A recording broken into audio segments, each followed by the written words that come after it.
Hello, everyone. Sorry, Hello. we are almost 10 minutes behind. We were a little bit indecisive about our tea. We were talking about something completely unrelated to everything mind, body, health, and medicine. And we were like, oh, we should probably go on to our life. It feels like a Monday. It feels like a Monday. The full moon has me all emotional today. But everything's fine. We have our tea and we're ready to talk to you all. Yeah, and we are. I think we're live. Oh, I can never really tell with the software. But hello, if you're watching, let us know where you're watching from, what part of the world you're in, and how you're doing today. What are you drinking? What's your tea of the day? Today, we talked about this last time. Hi, Mom. Hi. Good to see you, number one fan. So sweet. I am drinking Throat Coat today. Oh, the best. We were talking about this last time, I think, traditional medicinals. Yeah. They're in Sebastopol, I think, up in Northern California. But I love this tea. It is actually very, very effective if if you ever have a sore throat or you're like dehydrated, or dry throat. So when I have days where I talk a lot to people online or clients or we do long workshops, Throat Coat it's great to have on hand. Yeah, 100%. What are you drinking? I'm drinking a ginger lemon.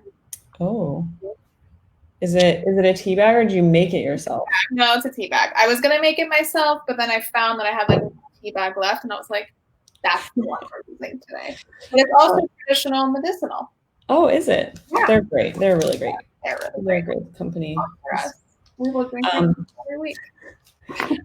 So we're gonna do a quick tea time chat today. Nice to see you. Yes. So actually, this is my mom. She makes a really awesome homemade tea blend.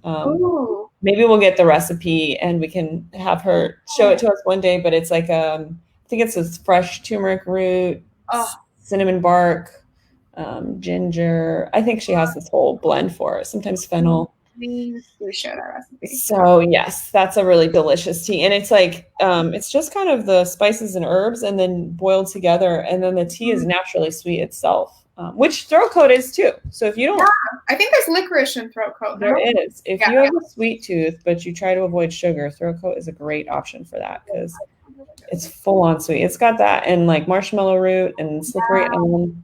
You know what else Throat Coat is really good for? Not just for the throat, but for gut healing, because these are a lot of the same herbs that are in like supplements they use for gut repair and healing, like licorice and marshmallow root.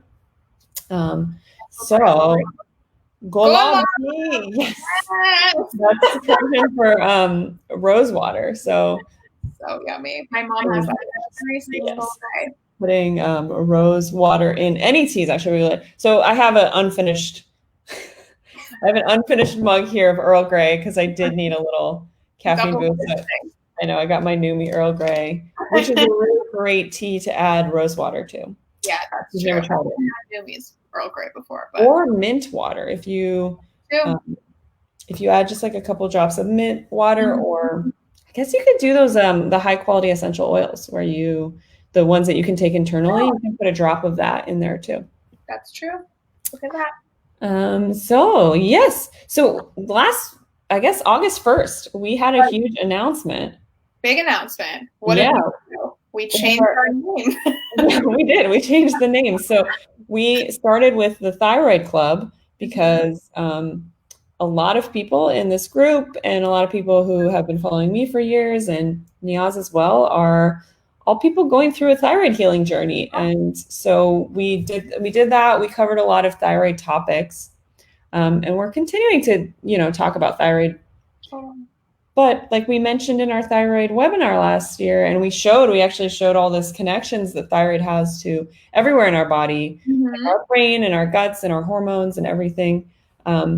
We really felt it was a disservice to keep the name as thyroid when there's so many other topics that we're going to be covering, most of which are related to the mind and body and the connection between that.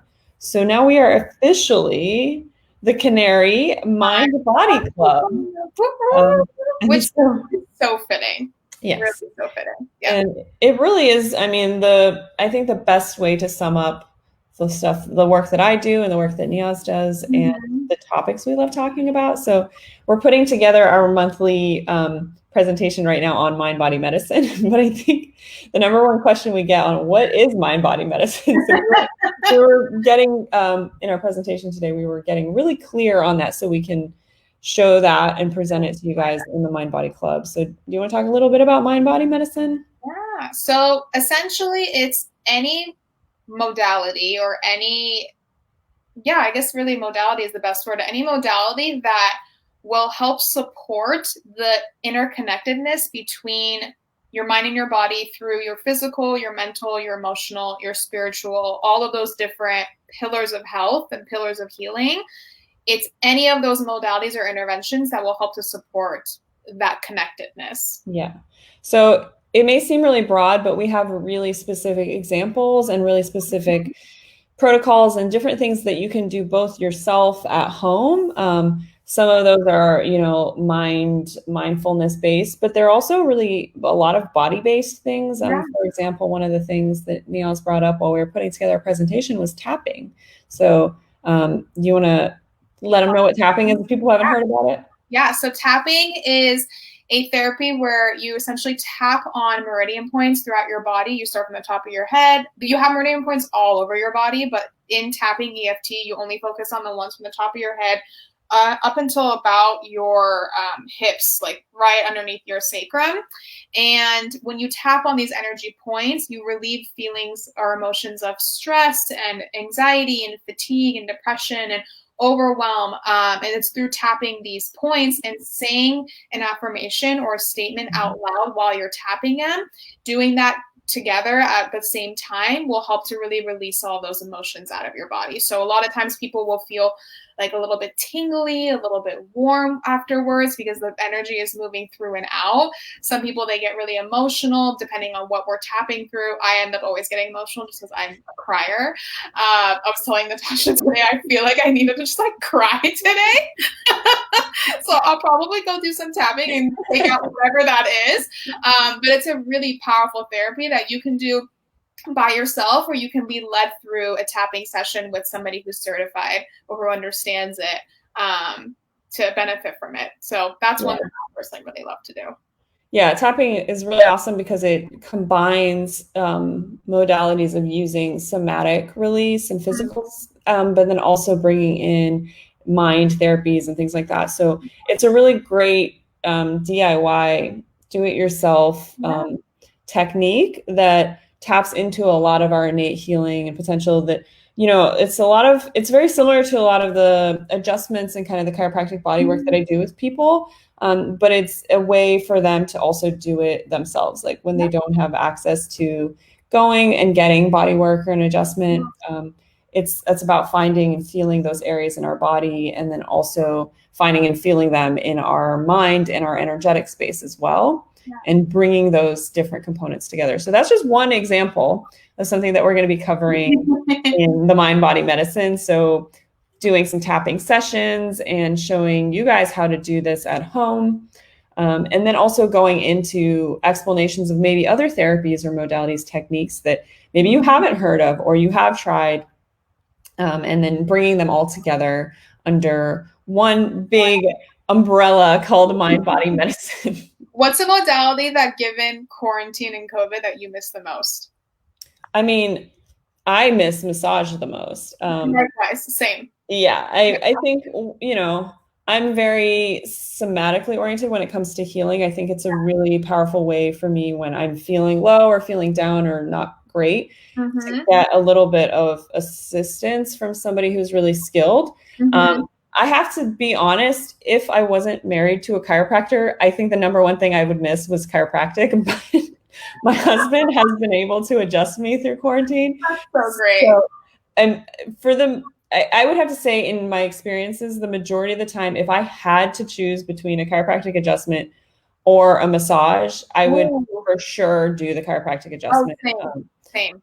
Yeah, because I think massages feel really great, but I don't get the lasting benefits and the neurological changes that I do with a chiropractic adjustment, even if they're not like we usually get 90-minute massages, which are just an hour and a half of like, but it's like an hour is not enough. So it's, I mean, I definitely think there's a lot of healing that I've experienced through massage, but I think the healing that I've experienced through adjustments, because of the way that it shifts the nervous system, Right. helps turn down the sympathetic nervous system and then resets the body so that it has a new calibration point, rather than more like it's not just like a symptom relief thing.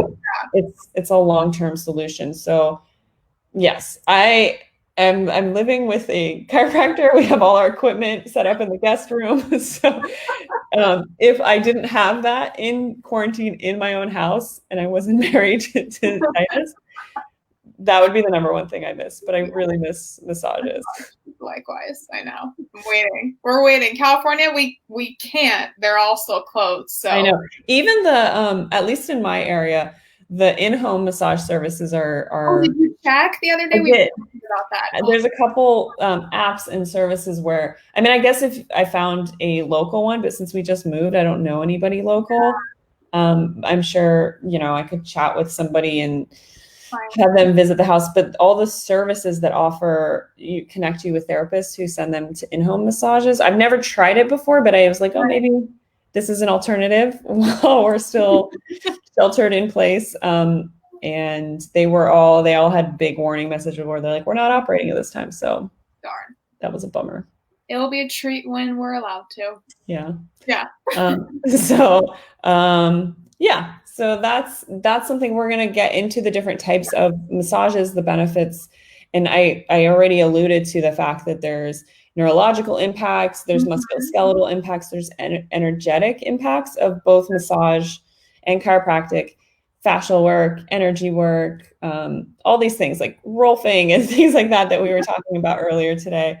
And so we're going to go over the distinctions of all those, because when we actually look at the physical body, our physical body is made up of different tissue. Yeah. There's bones or osseous tissue. There's muscles or the musculoskeletal system and how they work together. There's fascia, there's soft tissue. There's actually like liquids that flow through us, like our blood and also our lymph system. Right. So using the physical body, we can actually do a lot of therapies to reconnect, to release, and to, just improve healing overall by moving or adjusting or kind of recalibrating those different soft tissues and hard tissues in our body. Definitely. So that's one aspect of physical medicine and MindBody Medicine. What other categories we had? We had such a long list. I remember we were looking at it like, whoa, this is amazing. Yeah, we're putting together. We have creative therapy, which art therapy falls under. And I noticed you have paintbrushes behind you too. Oh, this is my art room. So yeah, I'm usually in here. Art tower. Yes. Oh, great. Well, this is very fitting. So creative arts. Yeah. I mean, I do it through visual arts. Yeah. There's also sound and music arts.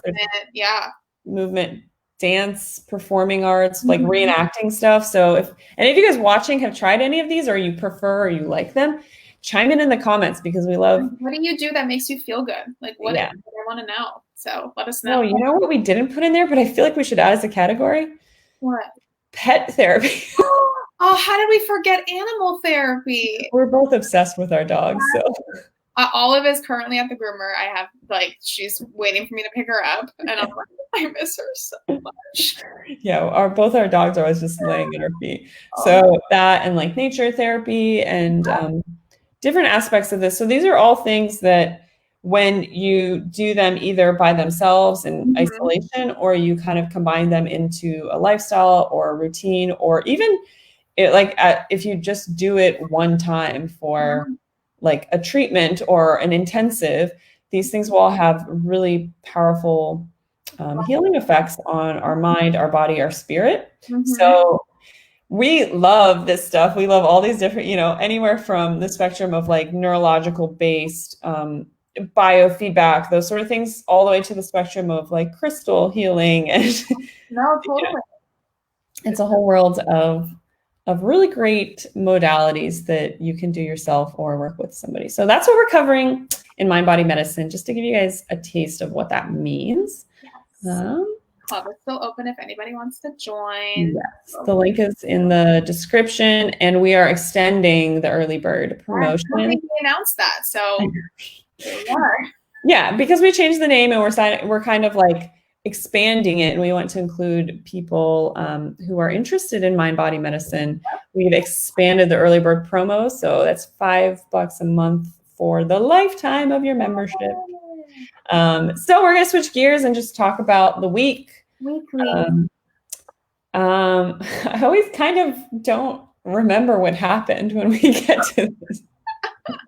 Did you have a weekly low? Weekly low. So I have a very small ear infection that wants to become an ear infection. So I've been feeling like really congested on this side of my face. Like, you know, when you talk and you can hear all the muffling, like that's been me for the past like 4 days. And I went to the doctor yesterday and she's like, you've got a little infection brewing on the right side, but he's not there just yet. So just, you know, do your Flonase and do all the gargling and all of that. So that's been kind of annoying because every morning I wake up and I'm like feeling really groggy and heavy during the day. Like it's just making me a little bit, like I feel a little fatigued.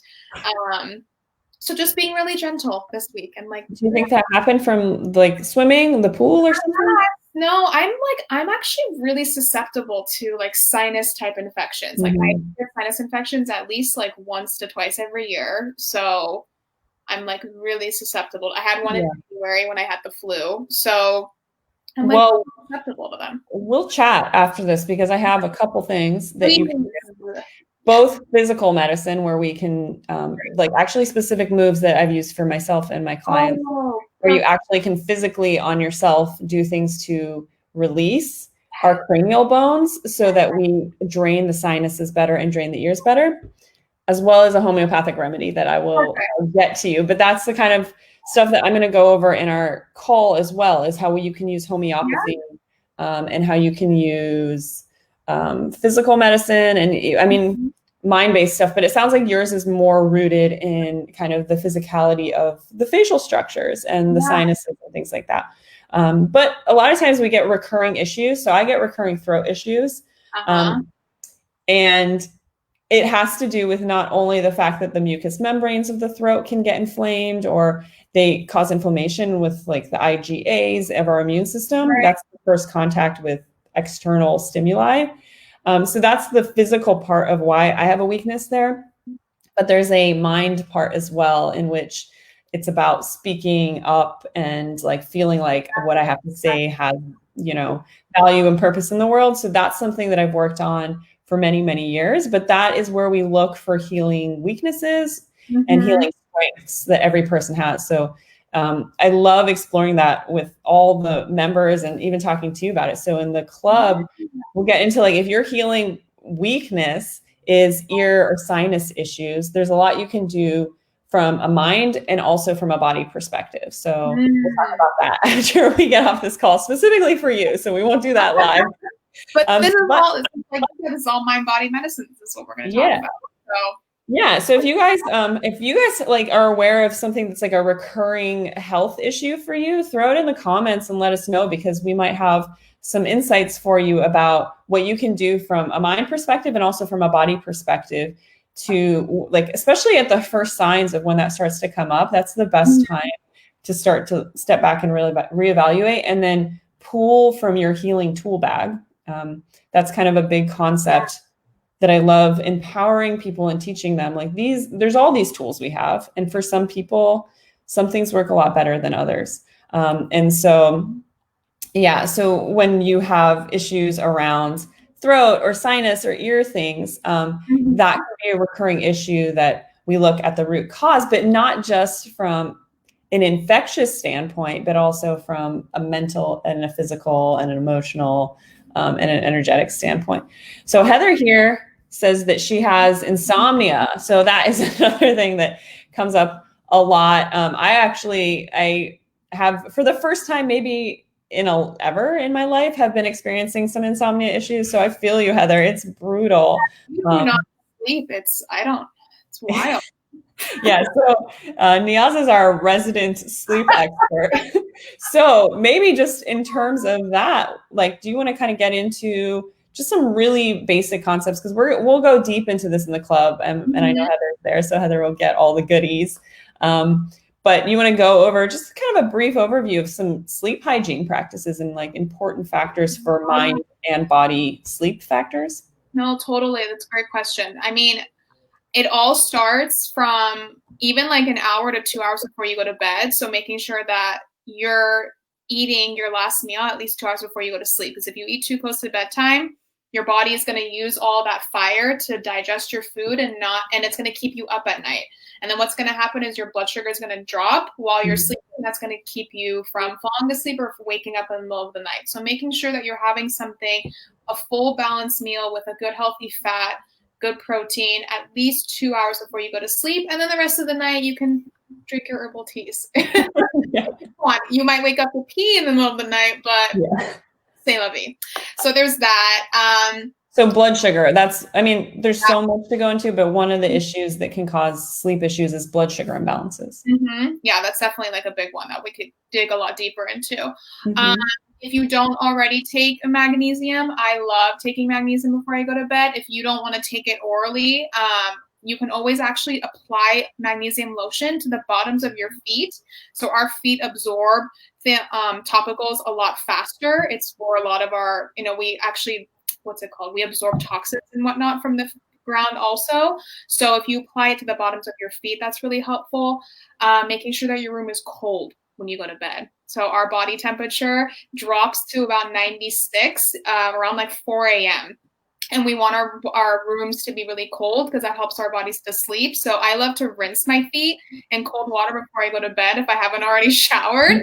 And then I get right into bed like right after. So I have like really nice like jersey sheets, breathable cotton. So no like thick flannelly sheets. I don't know how people sleep on those. Right. So I need to throw in the Hashimoto side of this, because being cold is like one of the things that keeps me really uncomfortable and really awake, because there's already kind of a cold intolerance. And so it is better like overall for our cells to be cooler when we sleep. But I usually need to be bundled or have like wool socks on. But one of the things that can trigger a deeper sleep for you is that physiological drop in body temperature. So if somebody's a little cold intolerant, one way to achieve that without freezing yourself is taking a warm bath or a warm shower, because when you get out of it, it starts to drop your temperature as you're reacclimating, and that will trigger the same sort of sleep response. So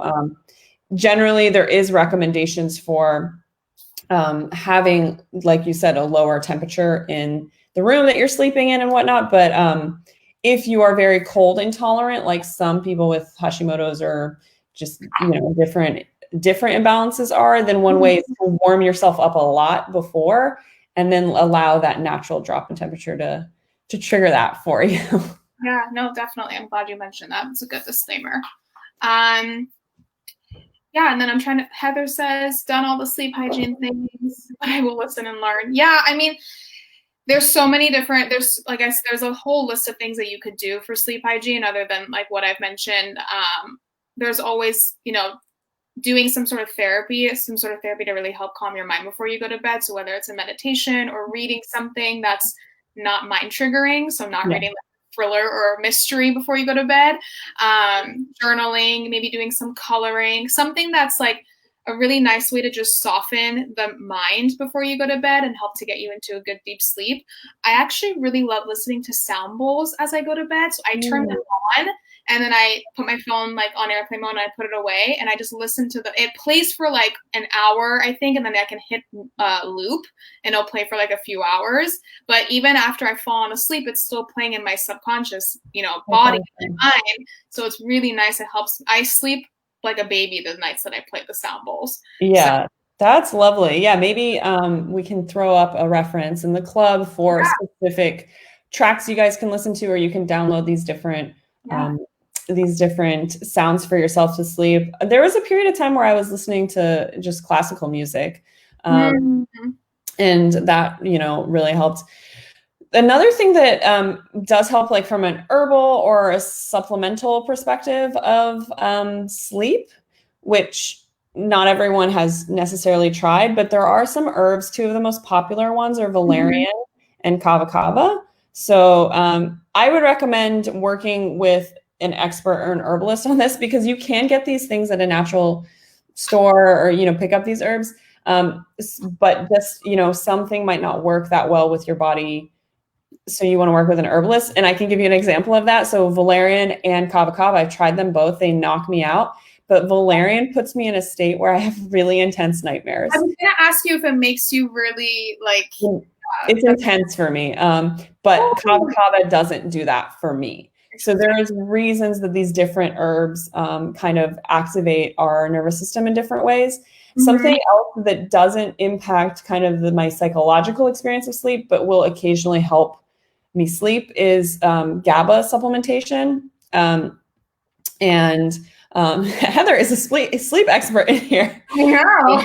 So with GABA, so the thing about GABA, and I'm going to put this caveat out there too, if people take GABA for sleep, technically it should not do anything for you.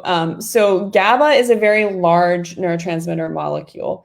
Technically, it should not be crossing the blood-brain barrier. It's too large.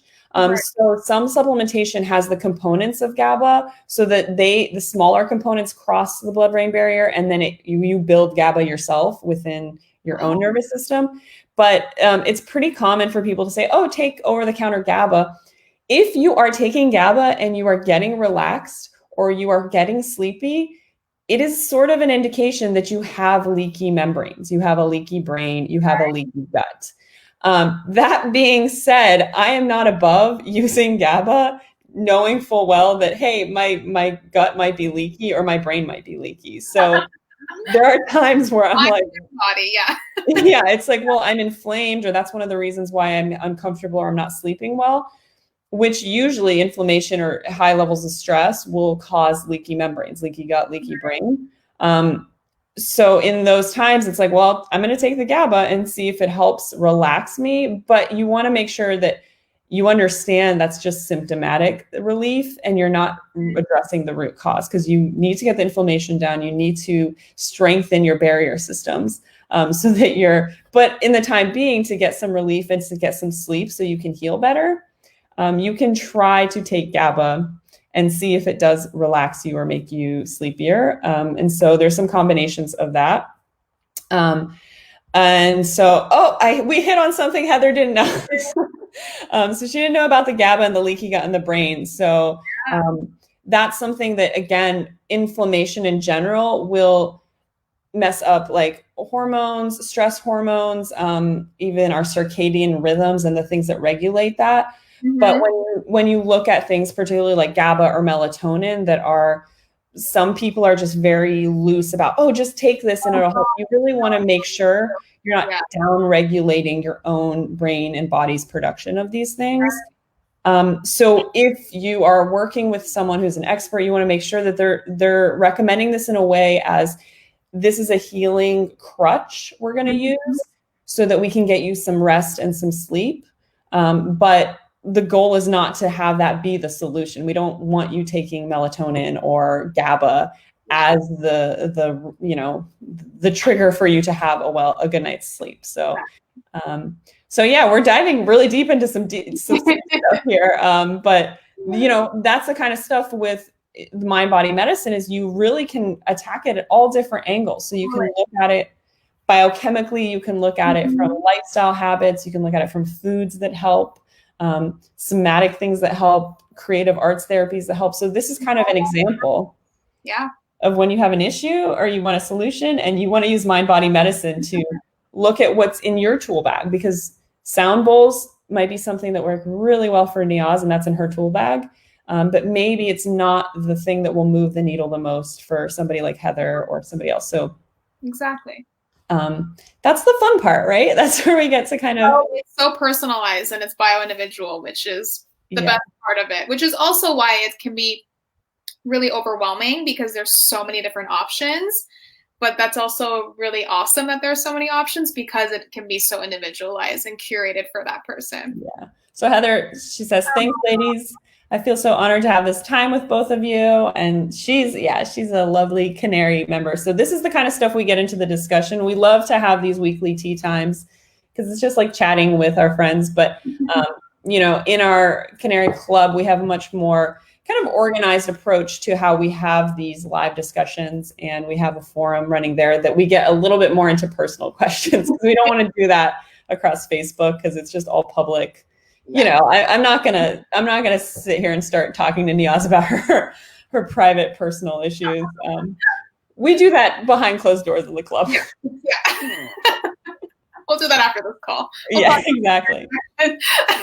So that sleep tangent we went off, that was from your ears. My ears. Yeah. Is it what's your low? Man, I have a hard time remembering the week. So I'm busy. I haven't really had a low this week. I mean, I guess I'm recovering from my Hashimoto's flare. So I'll leave it at that. I feel a lot more stable with my energy levels. I've been a lot more stable with my blood sugar, which is a big part of the flare, but I'm still losing a decent amount of hair every time I touch my head. So that's not fun.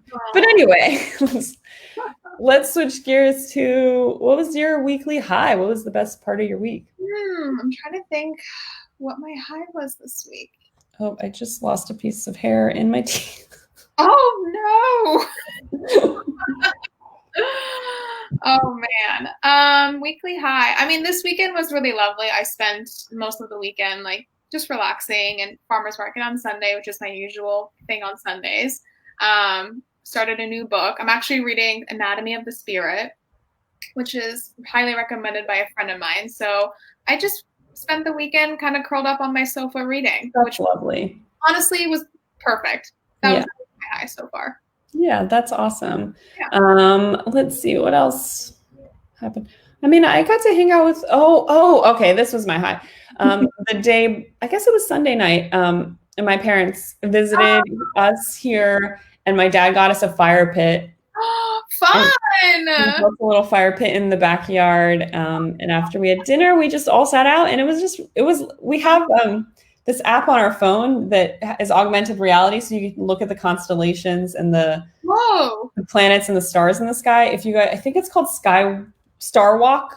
Star Walk. If anyone's interested, it's an app where it's augmented reality, where you can hold your phone up to the sky and it'll show you where the moon is, where like Mars and Venus and the planets are, if they're visible. So if you see like a really bright star in the sky, you can hold up the augmented reality and it'll name it and all that. So we pulled that out, and it was the day before the full moon. So we were just like watching the moon rise, and it was so nice to be able to, start the week off like that. So that was lovely. And yeah, that was my weekly high. And also I have to say, like, I'm very excited to dive more into MindBody stuff with the community that we have. We have a lot of new members joining all the time, and it's just really fun stuff for me. I love like creative stuff. I love holistic medicine and sciencey stuff, but I think this intersection of MindBody medicine is really exciting. So to be able to unveil that, change the name, and get like just such a lovely positive response from everyone who's already in the club and the new people who joined who weren't in the thyroid club. That was a high. That was really lovely. You know what's another high that you and I collectively both had was it Friday that we both had our art day, where we both happened to be at the art store at the same time? Yeah. Oh, that's true. I don't remember my weeks when I'm just sitting here chatting. We both did our art this week. Yeah, and we both happened to be at the store at the same time, which of course. Yeah. So Niaz and I, we plan our weeks ahead of time, and we set aside days and chunks of time to work together on Zoom and work in the club and all that, on our MindBody Club stuff. But the rest of the week, we just go about our own daily lives, because she's in Southern California, I'm in Northern California, and we don't coordinate our whole week together. And then we found out on our off days, we were both just doing the same things. Anyway, we didn't coordinate it. I love it. Amazing. So yes, we're going to wrap up our tea time, and we'll be back next week, and we'll have another cup of tea with you guys. Yes. But if there's anybody here who has any questions, let's see. Oh, my mom is talking about tea. Oh, great suggestion. So borage tea with lemon is also calming and sleepy. So that's something that, yeah, I do know. I've tried it a couple times in my life. I think it's a little bit tart, isn't it? Or it's got like it's like a flower or an herb. Yeah, it's got a very distinct flavor. It's either tarty. I find it to be tarty also, kind of like a cherry. Yeah, so it's interesting because it'll have different palate activation. And if you know about Ayurvedic medicine, there's the sweet, salty, sour, astringent, bitter. Yeah. All of them. Is there one more? I don't remember. So those will activate different aspects of our nervous system and kind of different healing modalities. So which we'll get into that. We'll dive into some of the different the flavors and the tastes of food and how they impact different energies and heat and cold in our body. So that's a great suggestion. Yes. I also recently gave my mom with honey. Yes. Of course. I try to not sweeten my teas anymore when I have them, but every now and then, an Earl Grey with honey, just great. I think I did that last week, and then the following day, I did. We were talking about breakfast, and I made exactly what we talked about. Last year, my husband and I did a big drive road trip through France, and we were there when the lavender fields were all blooming. And we got a bunch of French lavender tea bags that I gave my mom recently. And I that in and of itself, and you can do the essential oils too, as a relaxation, just smelling them, diffusing them. Yeah. Or if you have a lavender that is internal grade where you can add it to recipes or teas, you can do that. But I gave her just these tea bags of just full on lavender. And she said that she took them and they were super relaxing. The tea was really relaxing. So those are all really great options. Shareable and ingestible. Yes. I've made them once before. Yeah. So if you guys have any other questions, if you're here live or if you're watching the replay, you can throw them in the comments. But we're happy to discuss anything that you're happy to discuss on these tea time calls. And the rest of the stuff, we get into really specific topics. This month, it's MindBody Medicine. What did we end up naming it? MindBody Medicine. What the heck is it? What the heck is it? Yeah, what the heck is it? And let's dive in. So we're going to get into all those options. And our call is scheduled near the end of August. So if you sign up now, you'll still get all the resources. And we'll see you there. Thanks, everyone. Bye. Thanks for joining us. Bye.